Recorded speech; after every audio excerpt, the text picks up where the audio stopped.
மாணவர்கள் எவரும் போதைக்கு அடிமையாகாதீர்கள்.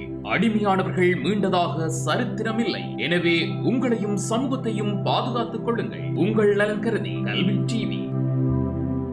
வணக்கம் மாணவர்களே, மீண்டும் உங்கள் கணக்கெட்டு ஆசிரியர் பாளையன். கடந்த 3ஆம் வகுப்பில் பார்த்து முடித்தோம். நாங்கள் காட்சிப்படுத்தப்படுற கேள்வி 33வது வினா 34வது வினா பார்க்கணும். தொடர்ச்சியாக கணக்கெடு தொடர்பான பகுதி ஒன்று பயிற்சி வினாக்கள் அந்த யூடியூபின் ஊடாக நீங்கள் இணைந்திருப்பதன் மூலம் நீங்கள் பெற்றுக்கொள்ளலாம் என்று கூறிக்கொண்டு வினாவுக்கு செல்கின்றேன். ரைட், கேள்வி பாருங்க. 33, 34 வினாக்களை விடையளிப்பது பின்வரும் தகவலை பயன்படுத்துக. வணிகமான எல்லா காசு கொடுக்கல் வாங்கலும் வங்கி நடைமுறை கணக்கொன்றின் ஊடாக மேற்கொள்ளப்படுகின்றன.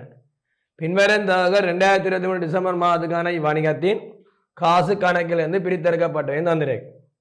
1/12/2023 காசு கணக்கு மீதி 200, காசு கணக்கு மீதி வரா மீதி. அப்போ ஆரம்பத்தில் இருந்த காசு கணக்கு மீதி 31, இறுதியில் இருந்த காசு கணக்கு மீதி.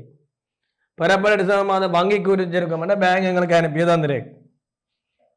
1/12/2023 உள்ள வங்கி குறிந்த செலா மீதி 200, வசூலிக்கப்பட்ட மொத்த காசோலை 2200, கொடுப்பனவுக்காக சமர்ப்பிக்கப்பட்ட மொத்த காசோலை 1500, நேரடியாக பெறப்பட்ட முதலீட்டு வருமானம் நேரடியாக பேங்கில் பெற்றிருக்கலாம் 300, நிலையான நிலை கொடுப்பன அடிப்படையில் வட்டி உட்பட 50 கொடுத்துருக்கோம். கடந்தவனே பணம் இறுதி மீதி வங்கி குறி மீதி வந்துருக்கு. கேள்விக்குறி போட்டிருக்கு, நான் கண்டுபிடிக்கணும். நேரடியாக பெறப்பட்ட நிலையான நிலை கொடுப்பனவும் வங்கி குறினை பெற்ற பின்னரே காசு கணக்கில் பதிவு செய்யப்படும். அதாவது இதுவும் ஸ்டாண்டிங்கோட கொடுப்பனவும். இது வங்கி கூட்டு பெற்ற அப்புறம் பதிவு. மேலும் வாடிக்கையாக அவர்களிடம் பெறப்பட்டு வங்கியில் வைப்பு செய்யப்பட்ட 200க்கான காசோலை ஒன்று மதிப்பிழந்துருக்கு. மறுக்கப்பட்ட காசோலை. இம்மதிப்பிழந்த காசோலை கணா புத்தகங்களில் எந்த சீராக்கம் செய்யல. வங்கியில் வைப்பு செய்யப்பட்ட 200 காசோலை மதிப்பிழந்திருக்கு. மதிப்பிழந்த காசோலைக்கு கணா புத்தகம் எந்த சீராக்கம் செய்யப்படவில்லை. முதலாம் கேள்வியை பாருங்க. பின்வரத்தை குறிப்பிடுக. வங்கி கூற்று மீதி தொகை எந்த மீதி சொல்லட்டாம். காசு கணக்கின் சீராக்கிய மீதி. நீ வங்கி கூட்டு மீதி நோமலாக இதை கூட்டினாவே விடவேர். வங்கி கூட்டு மீதி நோமலாக இந்த வங்கி கூட்ட கூட்டினாவே விடவேர். 200 இருக்குது, 2200 வசூலித்தது, அப்போ 2400, 1500 பேங்க் மாற்றினது, கழிச்சா 900, அதிலேருந்து 300 நேரடியாக பெறப்பெற்றது, அப்போ 1200. அதில் 50 கழிக்கணும் ஸ்டாண்டிங்கோடு. அப்போ 1200 இருந்து 50 கழிச்சு விட்டீங்கன்னா 1150. வங்கி கூட்டு மீதி 1150 ப்ளஸ். அப்போ 1150 ப்ளஸ் என்றால் காசு கணக்கு வரா மீதி சாதகம், வங்கி கூட்டு சாதகம் என்றால் செலா மீதி. ஆவே செலா மீதி. சீராக்கிய காசு கணக்கு மீதினா சீராக்க முன் காசு மீதி 800 தந்திருக்கு. அதோட நேரடியாக பெறப்பட்ட முதலீட்டு வருமானம் கூட்டப்படும். நிலையான கொடுப்பனவு 50 கழிக்கப்படும். வைப்பு செய்யப்பட்ட காசோலை மறுக்கப்படும். ஒரு ஆட்டை பெற்று வைப்பு செய்ய மறுக்கப்படும், அதுவும் கழிக்கப்படும், சில வைக்கப்படும். அப்போ 300 200 மண்டா கழிச்சிங்கன்னா விட வரும் 850 பேர். 850 பேர். 850 பேர். 850 பேர். திருப்பி பாருங்க.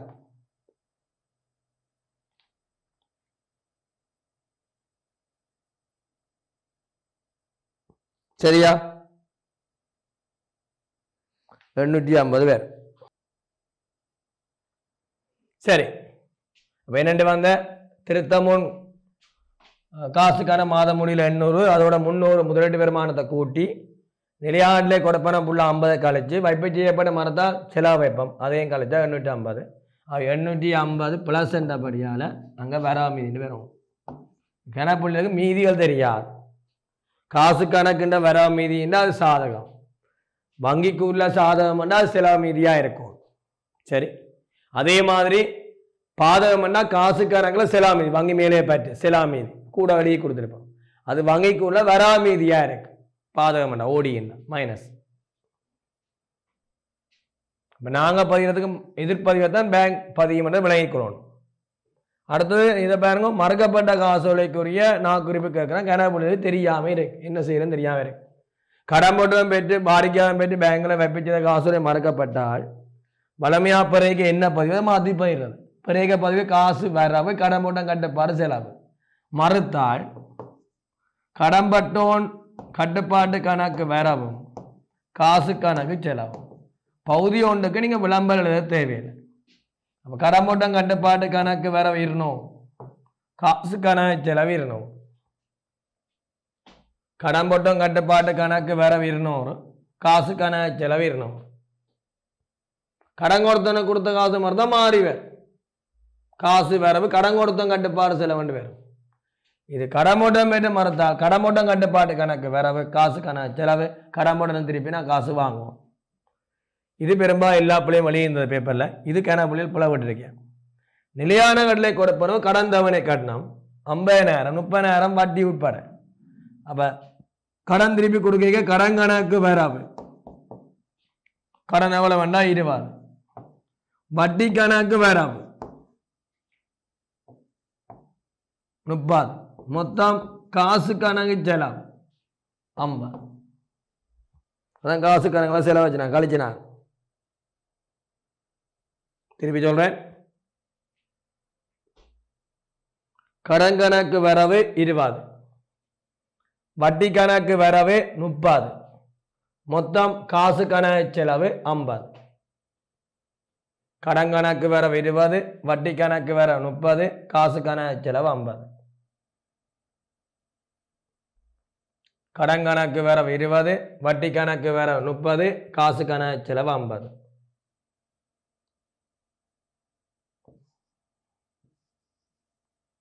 முப்பத்தஞ்சாம் கேள்வி, முக்கியமான கேள்வி.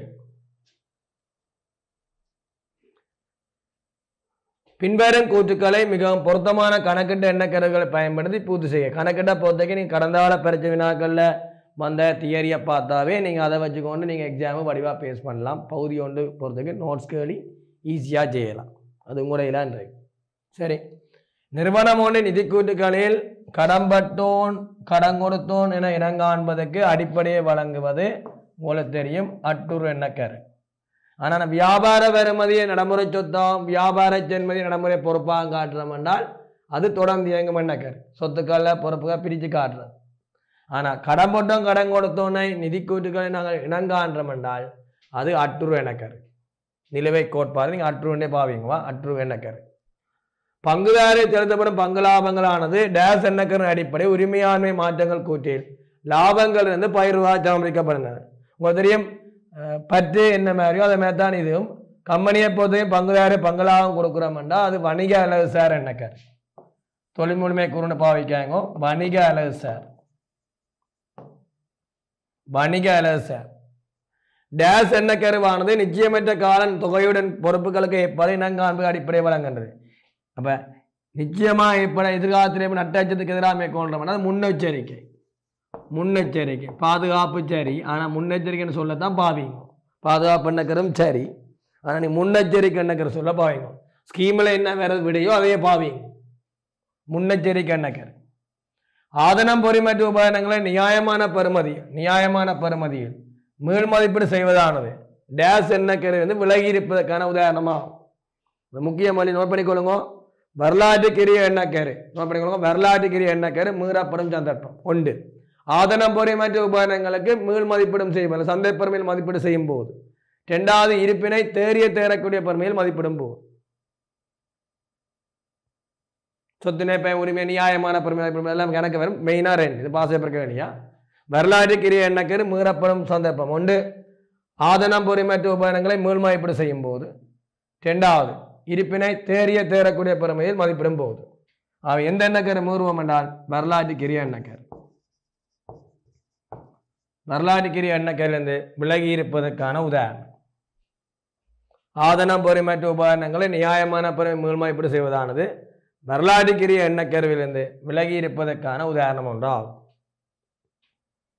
அப்போ அட்டூறு வணிக சார் முன்னெச்சரிக்கை வரலாற்றுக்கிரிய எண்ணக்கரு. 36ஆம் கேள்வி போகிறோம்.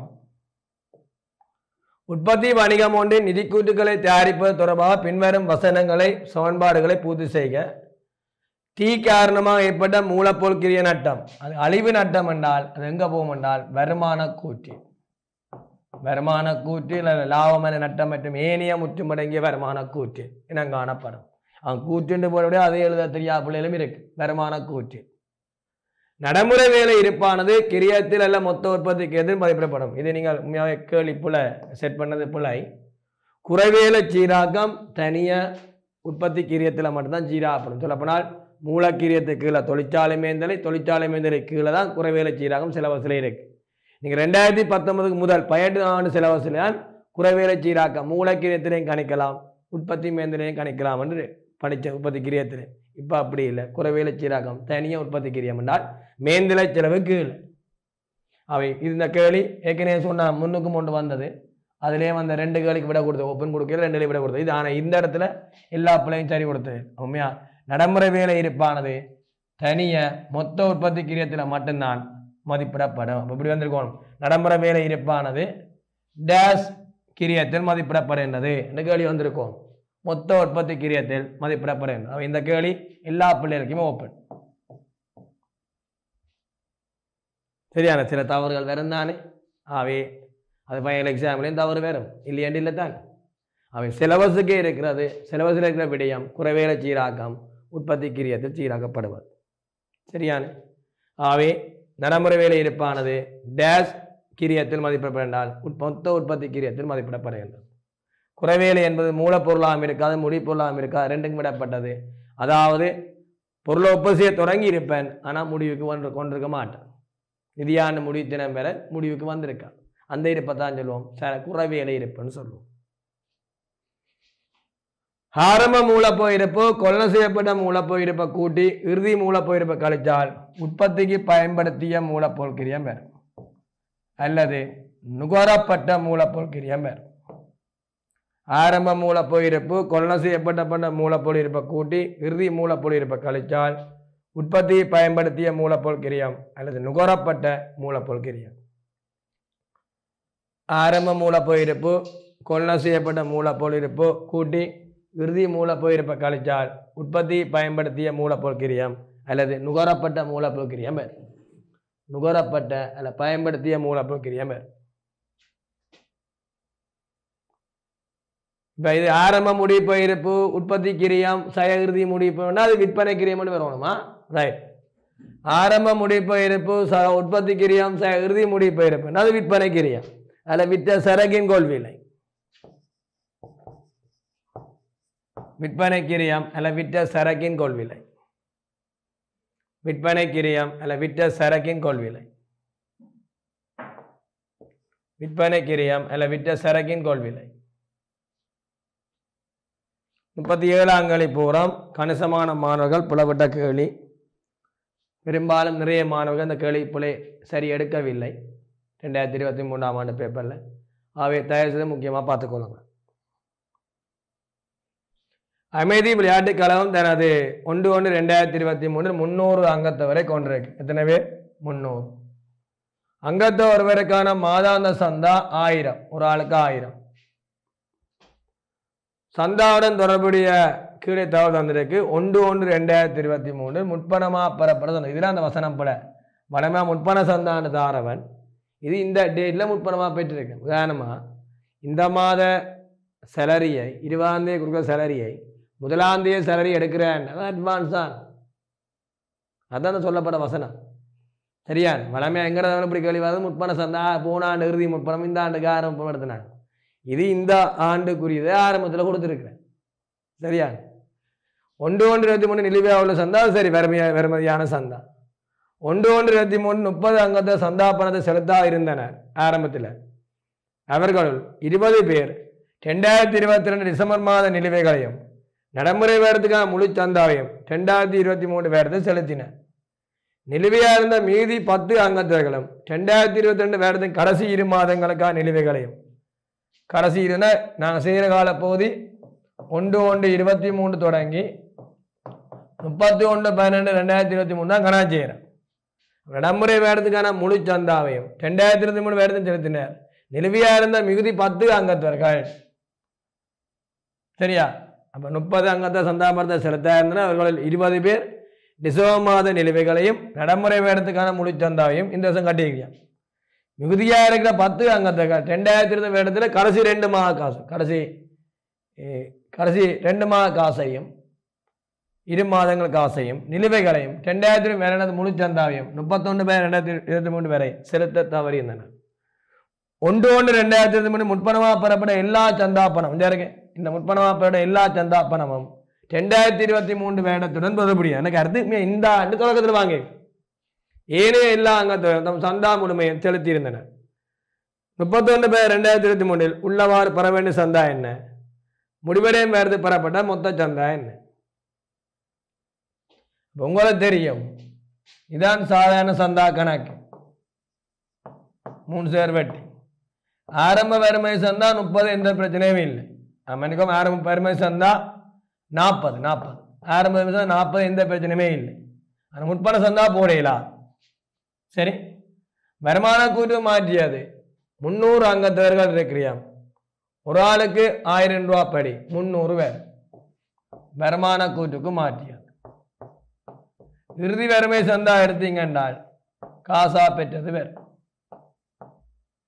அப்ப சொல்றான் 2 மாதம்னா ஒரு மாதத்துக்கு 100 என்றால் உங்களுக்கு தெரியணும் 1 தர 12, ஒரு மாதத்துக்கு தான் 1 ரூபா, 12 தர 300, அதை மாற்றிக்கொள்ளுங்க.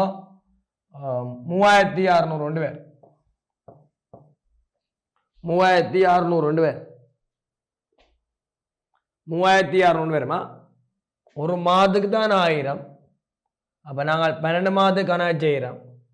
1 தர 12 12 12 3 36 3600. சரி, இப்போ உங்களுக்கு தெரியணும் போன கட்டாக்களை பார்த்தோம்னா 10 பேரையும் அவர் போன வருஷத்தின் 2 மாதத்தையும் இந்த வருஷத்தின் 12 மாதம் மொத்தம் 14 மாதம் காசு கட்டையில் 14 மாதம் கட்டையில் 10 ரூபா படி 10 பேர் 140. இப்போ 140 தான் முதலாம் கட்டகளி பெற வேண்டிய சந்தா என்ன? மீதி வந்த பெற வேண்டால் மீதி சண்டை செல்லாம். அப்போ அங்கத்தை வேண்ட பெற வேண்டிய சந்தா 140.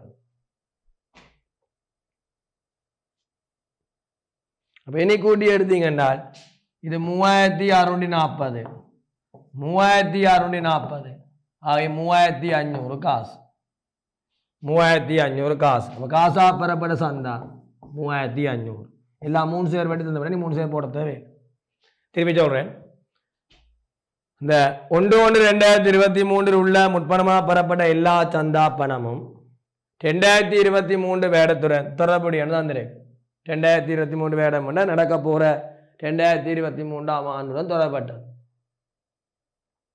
அப்ப நீங்க உங்களுக்கு தெரியணும், இந்த ஆண்டுக்குரிய சந்தா தொடக்கத்திலேயே கிடைச்சால் அது முற்பணம்னு சொல்லுவோம், அது முற்பணம் தான்.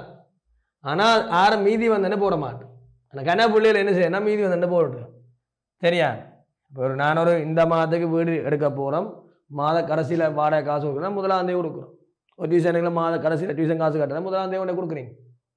அது சொன்னால் அட்வான்ஸ் சொல்லும், அவ்வளோதான் விஷயம். அப்போ இங்கே உங்களுக்கு தெரியணும் பெற வேண்டிய சந்தாண்டா அதுக்கு முதல் வறுமை சந்தா ஆரம்பம் 40 போடுங்க. 300 அங்கத்து வரைக்கும் விளையாட பற்றி ஒன்றும் சொல்லல. ஒரு ஆளுக்கு 1 ரூபானா வருஷத்துக்கு ஒரு ஆளுக்கு 12 ரூபா. 12 3 36 3600 ரூபா. இறுதி வறுமை சந்தா ஆகணும். போன வருஷத்தில் கட்ட வேண்டிய ஆக்கள் டிசம்பர் மாதம் 2002 டிசம்பர் மாதம் நவம்பர் மாதம் 2 மாதம் கட்டையில், இந்தியாவில் 12 மாதம் கட்டையில் 12 14 மாதம் கட்டையில். சரியா? 14 மாதம் கட்டையில் ஒரு மாதத்துக்கு 1 ரூபா. இப்போ 14 மாதத்துக்கு 14 தர 10 பேர் ஆவே 140. 1 ரூபா பிரச்சனை இல்லை. 14 மாதத்துக்கும் 1 ரூபா அப்படி 14,000 ரூபா. 3 சேர் வேணா 14, 10 பேருக்கு 140 வறுமை சந்தா. இனி வறுமை சந்தா மீதி வந்து வேணா மிசண்டை போட்டு கூட்டி எடுத்தீங்கன்னால் 3500 காசு. 38ஆம் கேள்வி போறோம். கேள்வியை பாருங்க. பங்குடைமை ஒன்று தொடர்பில் பின்வரும் ஒவ்வொரு கூற்றும் உண்மையா இல்ல பொய்யா என குறிப்பிடும். ஒவ்வொரு வருஷமும் இப்படி கூற்று கேள்வி பங்குடை தொடர்பாக வந்துகொண்டே இருக்கு. பங்குடைமை ஒன்று எழுத்து மூலமான உடன்பாடு என்று நடத்த முடியா என்று போட்டிருக்கு. எழுத்து மூலம் உடன்பாடு இன்றி நடத்தலாம். எழுத்து மூலம் உடன்பாடு இல்லாமல் வாய்மொழி மூலம் என்ன நடத்தை மூலம் பார்த்துருப்பீங்க. ஆவே மனித கல்விக்கார படிச்சிருப்பீங்க. ஆவே நடத்தலாம். அப்போ வன்கொடுமை எழுத்து மூலம் உடன்பாடு இன்றி நடத்தலாம்னு அந்த கூட்டிச்சார் உண்மை என்ன வந்திருக்கு. ஆவே இங்க பொய் ஃபால்ஸ்.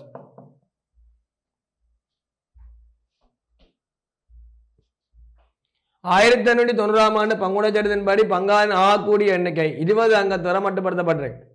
உச்ச எண்ணிக்கை இழிவு எண்ணிக்கை 2 பேர். இழிவு எண்ணிக்கையை சொல்றதுதான் பங்குடைமை கட்டளை சட்டம். உச்ச எண்ணிக்கையை சொல்றது கம்பெனி சட்டம். கொமஸ்காரர் தெரியும் ஏற்கனவே வந்த கேள்விதான். பங்குடைமை சட்டம் என்ன கூட்டுப்பிழை ஃபால்ஸ்.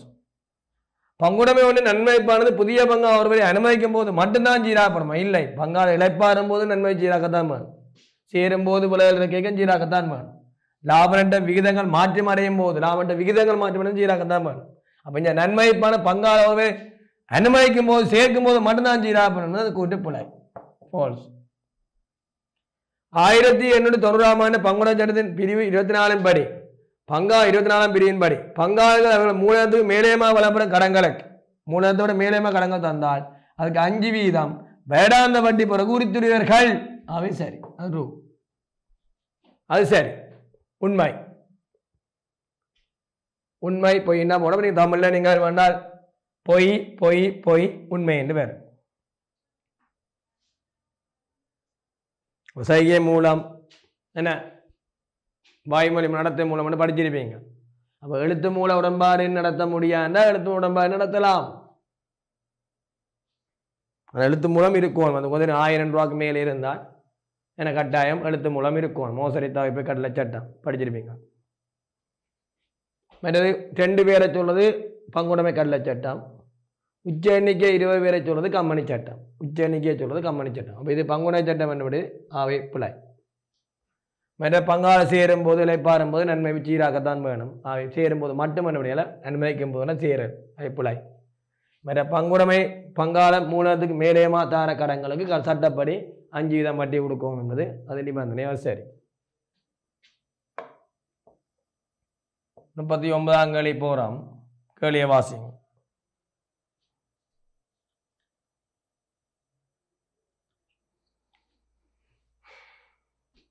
ரவியும் சசியும் லாபேண்டங்களை சமனா பாய்ந்து பங்குடைமை ஒன்றை நடத்தி வருகின்றனர். பின்வரும் தகவல்கள் பங்குடைமை நடைமுறை கணக்கிலிருந்து பிரித்தெடுக்கப்பட்டதா தந்திருக்கு. சரி, ரவி தந்திருக்குது, அங்கால சசி தந்திருக்கு. 1/4/22 உள்ளவான மீதி 3000 2000. பங்காள சம்பளம் 1400 1200. பங்காள செலுத்திய சம்பளம் 1000 1000. மூலன வட்டி 800 400. லாப பங்கு கேள்விக்குறி தந்திருக்கு. உள்ளவான மீதி சில மீதி தந்திருக்கு. முதலாம் கேட்ட கேள்வி ரவியின் லாப பங்கு யார்? ஒரு குழந்தை பிள்ளை கேள்வி மாதிரி கேட்டப்பட்டிருக்கு. நீங்க என்ன அவனே பிரேக்கப் பண்ணி எல்லாம் செய்கிறான் எல்லாம். அப்போ உங்களுக்கு நார்மலா செய்ய வேணாம். இதை கூடினால் 3000தோட 1400 சேர்த்தால் 4400. 1000 கழிச்சிங்கன்னால் 3400. 800 கூட்டினீங்கன்னால் 4200. 4200 வர வேண்டிய இடத்துல 5100 வந்திருக்கு. அப்ப எவ்வளவு லாபம்? 900 லாபம். முதலாவது ரவியின் லாபம் 900. ரவியின் லாபம் 900. சசிக்கு பயிரப்பட்ட மொத்த லாபம். சசிக்கு பயிரப்பட்ட மொத்த லாபம்னா ஞாபகம், மொத்த லாபம் என்று சொன்னால் மூலன வட்டி வரும், சம்பளம் வரும், லாபம் வரும். மூலன வட்டி, சம்பளம், லாபம். அப்ப உங்களுக்கு தெரியும் சம்பளம் தெரியும் 1200 சசிக்கு. மூலன வட்டி தெரியும் 400. லாபம் கண்டுபிடிக்கணும். இதே மாதிரி கண்டுபிடிங்க. 2000 1100 சேர்த்தா 3200. 1000 கழிச்சிங்கன்னா 2200. 400 சேர்த்தா 2600 வரும்.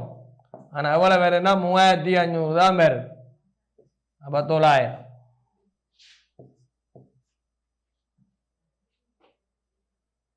ஆகவே 2500.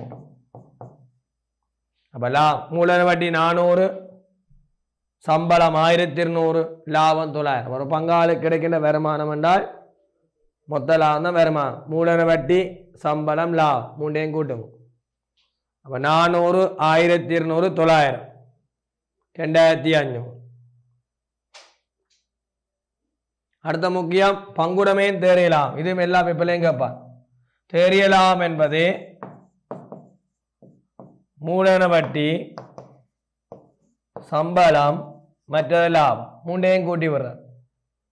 மூலதன வட்டி என்றால் 800, 400 ரெண்டையும் கூட்டி சொல்லணும் 1200. சம்பளம் 1400, 1200, 2600.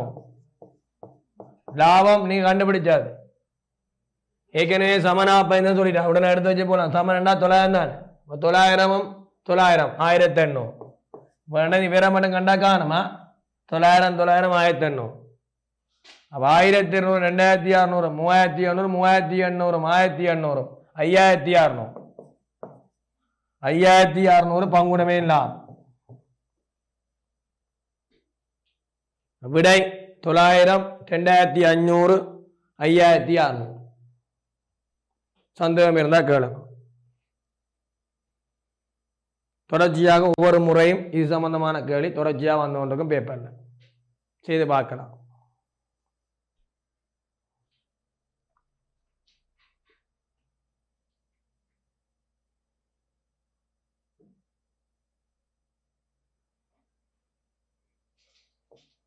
நாற்பதாம் கேள்வி போகிறோம். முக்கியமான கேள்வி இந்த எண்ணக்கரை சட்டம் தொடர்பாக கேள்வி 2020ஆம் ஆண்டிலிருந்து ஞாபகம் வச்சுக்கொள்ளுங்க. 2020ஆம் ஆண்டுலேருந்து தொடர்ச்சியாக வந்தோன்றிருக்கு. 2020ஆம் ஆண்டுலேருந்து 2023 வரைக்கும் வந்த கேள்வியை பார்த்தீங்கன்னா சரி கண்டிப்பாக எண்ணக்கரை சட்டம் தொடர்பாக இருக்கு. நிதிக்கூட்டுகளானது வளமையாக நிதிக்கூட்டு தயாரிப்பு அடிப்படை அடுக்குகள் எல்லாருக்குமே தெரியும். தொடர்ந்து இயங்குதல். ஆவே தொடர்ந்து இயங்குதல்.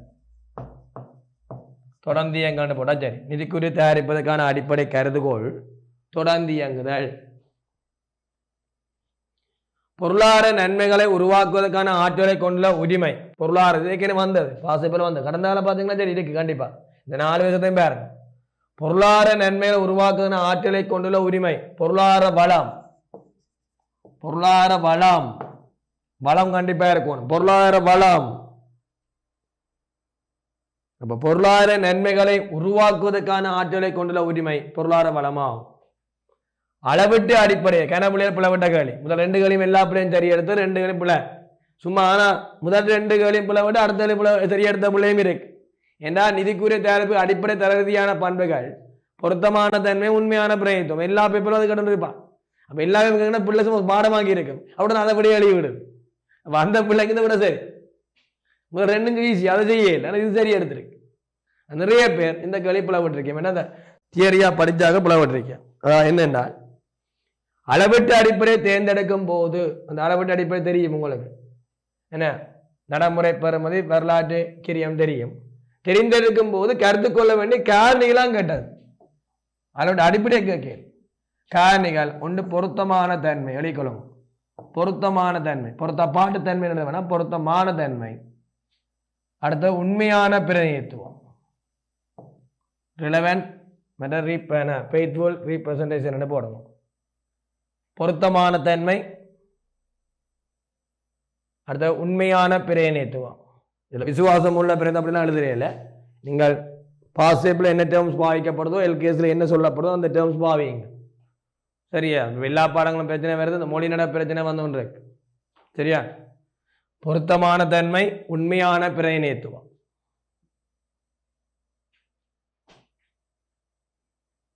பொருத்தமான தன்மை உண்மையான பிரதிநிதித்துவம். பொருத்தமான தன்மை உண்மையான பிரதிநிதித்துவம். உண்மையான பிரதிநிதித்துவம்.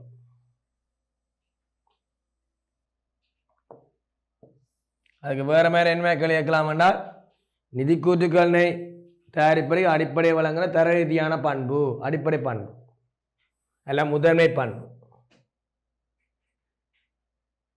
41ஆம் கேள்வி வரையறுக்கப்பட்ட பொது கம்பெனியின் சாதாரண பங்குகள் தொடர்பில் பின்வரும் ஒவ்வொரு கூற்றும் உண்மையா அல்லது பொய்யா என குறிப்பிடுக. உண்மையா பொய்யா என குறிப்பிடுக. பங்குகளின் உரிமை வழங்கலானது கம்பெனியின் உரிமையாண்மை மற்றும் சொத்துக்கள் ரெண்டும் அதிகரிப்புக்கு வழிவகுக்கும். வெளிக்கொள்ளுங்க. காசு கணக்கு வரவு கூறப்பட்ட சாதாரண பங்கு மூல கணக்கு செலவு. ஏற்கனவே கம்பெனியின் பங்கை வாங்கினவருக்கு பணத்தை பெற்றுக்கொண்டு பங்கை வழங்கினால், காசை பெற்றுக்கொண்டு வழங்கினால் அதான் உரித்து வழங்கல் உரிமை வழங்கல். ஆகவே காசு கணக்கு வரவு கூறப்பட்ட சாதாரண பங்கு மூல கணக்கு செலவு. ஆகவே உண்மை.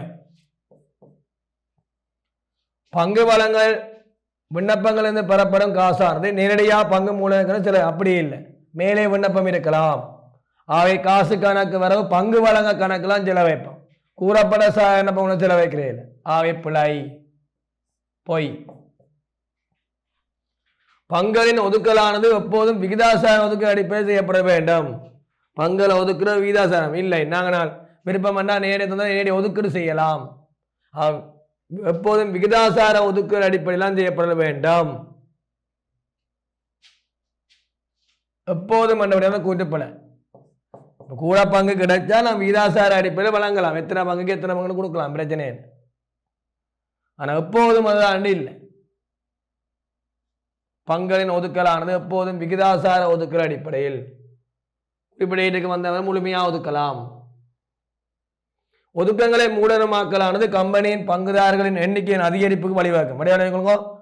ஒதுக்கங்களை மூலதனமாக்கலானது, ஒதுக்கங்களை மூலதனமாக்கினா ஏற்கனவே இருக்கிறார்கள் பங்கு வழங்கல். அப்போ ஏற்கனவே இருக்கிற பங்கு வழங்கினா அவர் பங்கு வழங்கினால அவருக்கு என்ன கூடும்? ஏற்கனவே பங்கு வழங்கினா பங்கு வழங்குறால வச்ச எங்கட பங்கு வச்சுக்கின்ற எண்ணிக்கை கூடுமே ஒழிய பங்குதார எண்ணிக்கை மாறாது. ஏற்கனவே இருக்கிறார்களான போய் உரித்து வழங்கணும் அப்படித்தான், பங்குதார எண்ணிக்கை மாறாது. ஒதுக்கத்தை மூலமாக்கலும் அப்படித்தான், பங்கு எண்ணிக்கை மாறாது. ஆவே ஞாபகம் வச்சுக்கொள்ளுங்க. ஆனால் அவை கொண்டிருக்கின்ற பங்குன்ற எண்ணிக்கை கூடும், பங்குகளின் எண்ணிக்கை கூடும் ஒழிய பங்குதார கம்பெனிக்கு பங்குதாரர்கள் மாறாது. ஏற்கனவே இருக்கிறார்களா விளையக்கணும். அப்போ பங்கு ஒதுக்கங்களை மூலமாக கம்பெனி பங்குகளின் எண்ணிக்கை என்னது குறிச்சாரி, பங்குதாரர்களின் எண்ணிக்கைக்கு அதிகரிப்பு வழிவகுக்கும். ஆகிய அந்த கூற்று பிழை. முதலாவது சரி, மற்ற மூன்றும் பிழை.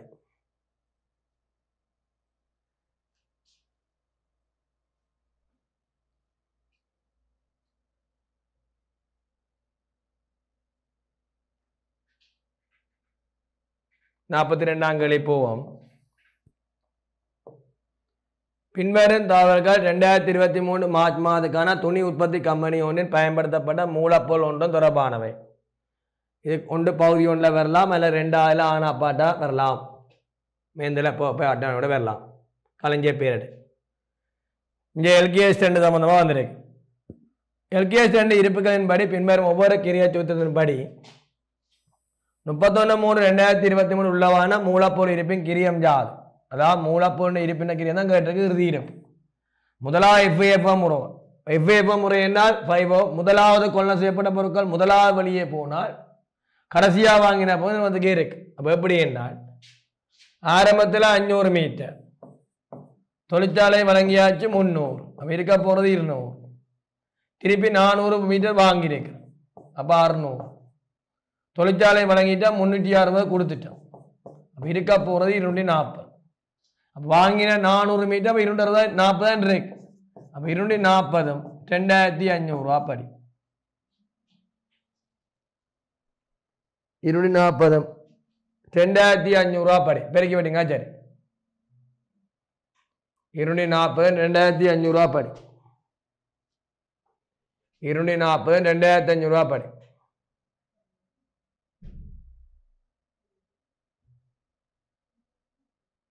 சுருக்கினீங்க என்றால் 600 பேர். சுருக்கி பாருங்க.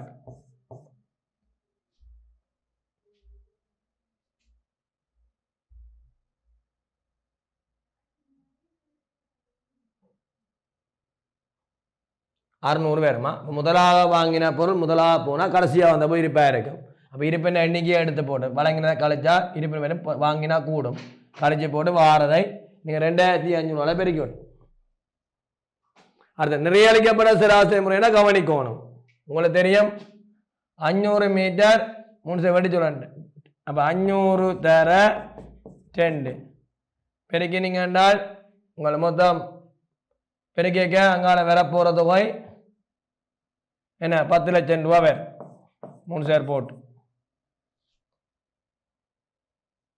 அடுத்தது 300 மீட்டர் வழங்கிக்க அதான விலை. அப்போ 300 மீட்டர் வழங்கிய குறையும். அப்போ 200 2 ரூபா படி தானே 2000 ரூபா படி தான் வழங்குவீங்க. பாவி அது 6 லட்சம் கழிச்சா 4 லட்சம் பேர். இதுதான் முக்கியம். 400 மீட்டர் வாங்குறோம் 2500 ரூபா படி.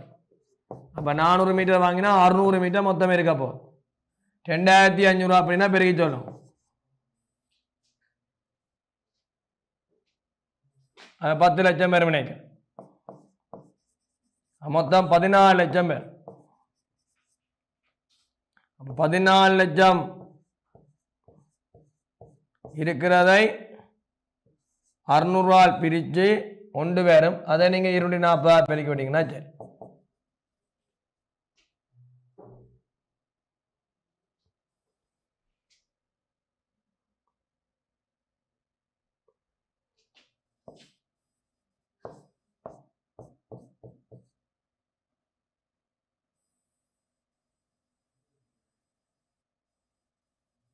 அஞ்சூற்றி 60 நினைக்கிறேன் பேர் 560. அப்போ 400 மீட்டர் 2500 ரூபா அப்படின்னா 10 லட்சம் ரூபா வரும். ஆகிய 10 லட்சத்தை 4 லட்சம் தான் 14 லட்சத்தை 600 மீட்டராக பிரித்தா ஒன்றுக்கு விலை வரும். அதே 240 மீட்டரான விற்கப்படாமல் இருக்கு, பயன்படுத்தப்படாமல் இருக்கு, தொழிற்சாலை வழங்காமல் இருக்கு. ஆகிய பெருக்கி விட்டீங்கன்னால் 560 3 சேர் வெட்டி 560. ஆகவே எஃப்ஏஎஃப் முறையில் இருப்பு 600, WGSC முறையில் இருப்பு 560. 560 திருப்பி பாருங்க.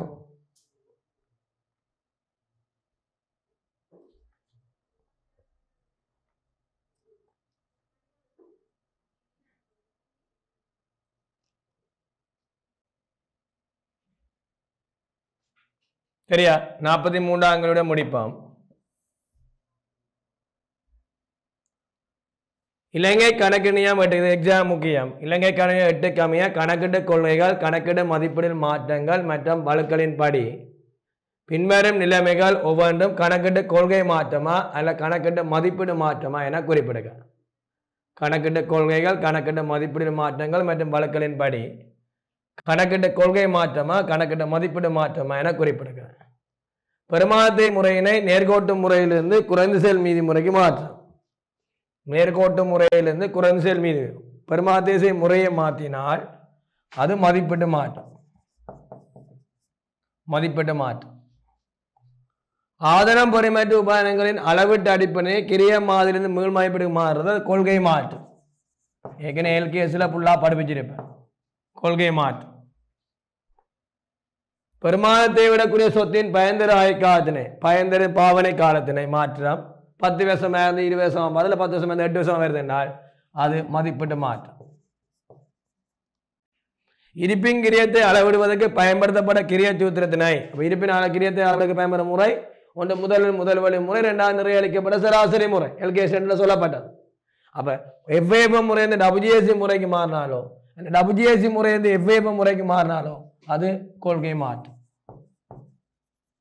மதிப்பீடு மாறதுக்கு வேற என்ன வரும்னு சொன்னால் அந்த உங்களுக்கு தெரியும் கடமோட்ட மீது ஐக்கன் ஏற்பாடு விதத்தில் மாற்றி அமைக்கிறது. சரி, விற்பனை உத்தரவாதத்தில் மாற்றி அமைக்கிறது. சரி, எஞ்சிய பெருமையில் மாற்றி அமைக்கிறது. இது எல்லாமே மதிப்பீடு மாற்றத்துக்கு வரும். அப்போ விடை ஓடர் மதிப்பீடு மாற்றம், கொள்கை மாற்றம், மதிப்பீடு மாற்றம், கொள்கை மாற்றம், மதிப்பீடு மாற்றம், கொள்கை மாற்றம், மதிப்பீடு மாற்றம், கொள்கை மாற்றம். சரியா மாணவர்களே? அவை இன்றைக்கு 4வது வகுப்பும் இனிதே நிறைவு பெறுகின்றது. இன்னும் ஒரு வகுப்பில் 2023ஆம் ஆண்டு கடைசி பேப்பர் முழுமையாக செய்துவிடப்படும். அதை தொடர்ச்சியாக இணைஞ்சிருங்கள். இது தொடர்பான ஏதாவது தேவைன்னு சொன்னால் எந்த நேரம் சந்தேகத்தை கேட்டுக்கொள்ளுங்கள். உங்களோட பெறுவர்கள் எல்லாம் அமையும் என்று வாழ்த்தி விடைபெற்றுக் கொள்கிறேன். உங்கள் கணக்கெட்டு ஆசிரியர் பாலையன். நன்றி, வணக்கம். கல்வி டிவியில் புத்தம்புது நிகழ்ச்சிகளை உடனுக்குடன் பார்த்து மகிழ எமது Facebook மற்றும் YouTube பக்கத்தை லைக் செய்யுங்கள்.